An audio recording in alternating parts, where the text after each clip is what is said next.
Ah, Ya.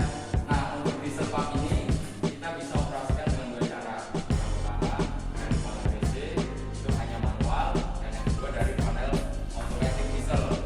Nah, untuk dari panel kontrol automatic diesel bisa kita operasikan secara manual ataupun otomatis. Nah, otomatiknya ini berdasarkan tekanan Pak pressure switch. Kita setting untuk diesel di 4 bar on, off-nya manual. Nah, untuk perspektif sekali atau untuk maintenance rutin tetap harus selalu cek air radiator yang pertama, terus yang kedua oli, terus ada air air aki kalau memang kurang perlu ditambah harus tambah. Ya, oli untuk penggantian oli sebenarnya 4 bulan sekali itu harus diganti.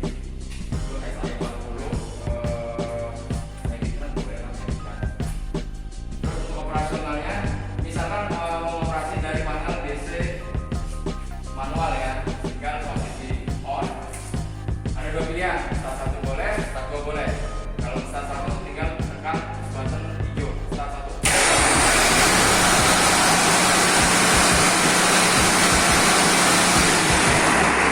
Tekan sampai engine betul mati. Nah, setelah selesai baru posisi off. Atau misalkan starter 1 bermasalah, entah itu karena starternya rusak atau misalkan baterainya soak, boleh alternatif starter 2. Starter 1.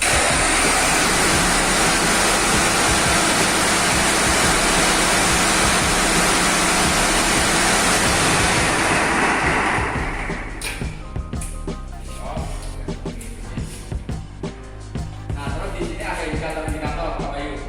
Yang pertama itu untuk RPM, Register rotasi per menit. Jadi hidupnya engine itu maksimal di 3000 RPM. Nah, untuk persegi sekali wajib di running. Nggak perlu lama-lama, cukup 5 menit dengan kondisi RPM mungkin 1000 sampai 1500 cukup. Terus yang ini untuk indikator meter temperatur suhu engine. Jadi ketika misalkan engine hidup sejam, 2 jam, atau misalkan 1 jam lah, jangan tahu tuh naiknya di berapa, 80 atau 120. Nah, kalau misalkan mentok sampai di 120 itu biasanya akan ngasih sinyal kepada kontrol otomatis. Nah, di sana ada tombol pilotnya warna merah, itu tulisannya high temp. Jadi temperatur tinggi Pak, temperatur tinggi. Tapi hanya indikator aja Pak, dia nyala tapi tidak mematikan engine. Terus ini ampere, ampere untuk pengecasan dari alternator. Ketika engine running dia akan ngecas alternator pertama dari sini. Kalau seumpamanya baterainya itu terlalu drop, biasanya ampere akan semakin naik. Kalau ampere semakin turun atau semakin kecil, berarti kondisi baterai semakin bagus. Terus yang terakhir indikator ini hanya untuk oli pressure atau pressure oli. Jadi untuk mengetahui apakah oli itu masih ada atau masih normal atau enggak. Nah, normalnya berapa nanti ketika kita running berapa bar. Nah, itu untuk patokan karena kan kondisi engine masih baru.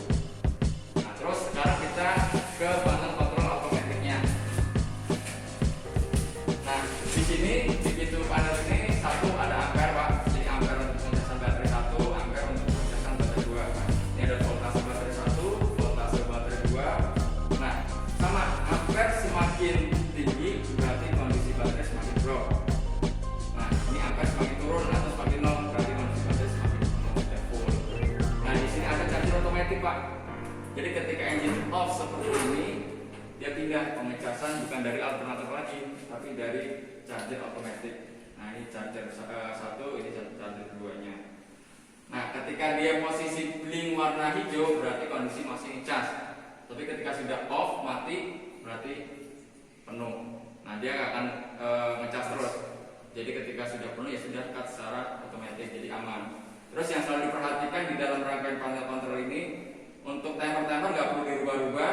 Terus yang terpenting MCB ini Pak, ada MCB 1 part 5 unit, itu harus selalu kondisi on. MCB 1 on, 2 on, 3 on, 4 on, 5 on, harus selalu seperti ini Pak Jalil ya. Nah, terus di pintu panel ini ada indikator power itu untuk 220 volt untuk pengecasan. Jadi dari AC diolah ke DC untuk pengecasan baterai. Terus temperatur yang tadi saya jelaskan, ketika temperatur engine terlalu tinggi biasanya 110 sampai 120 derajat. Dia akan ngasih sinyal mesin Pak, dia akan nyala. Tapi ingat tidak mematikan engine.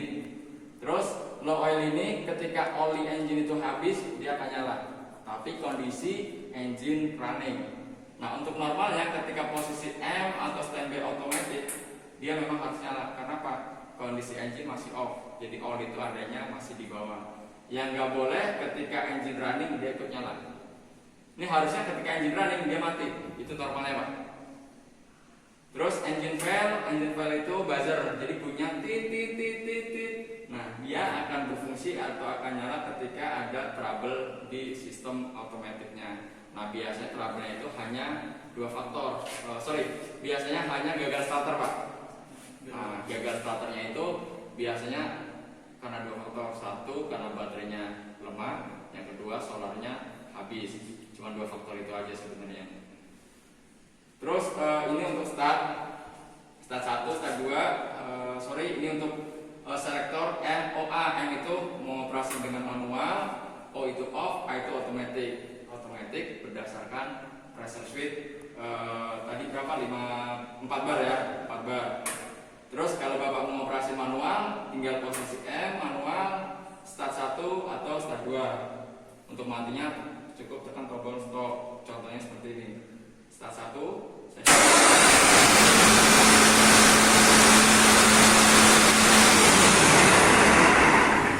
Setelah ini mati, jangan lupa posisi harus kembali ke off. Karena apa? Biasanya akan nyedot strum terus Pak. Baterainya sambil off. Terus mute ini dipakai pada saat ketika trouble engine fail bunyi. Engine fail biasanya dibarengi dengan alarm ini Pak. Ini bunyinya kenceng banget Pak. Nah, untuk matinya itu harus tekan tombol mute. Itu biasanya nyala karena gagal starter biasanya. Tapi ketika misalkan starter itu lancar, nggak ada masalah ya dia nggak akan fungsi. Emergency dipakai pada saat kondisi darurat. Seumpama biasanya dari tombol stop dimatiin bisa, kok nggak bisa, berarti Bapak harus tekan tombol emergency. Atau misalkan buru-buru nggak apa-apa, tekan tombol emergency boleh. Tapi saya saranin jangan dipakai karena orang suka lupa Pak.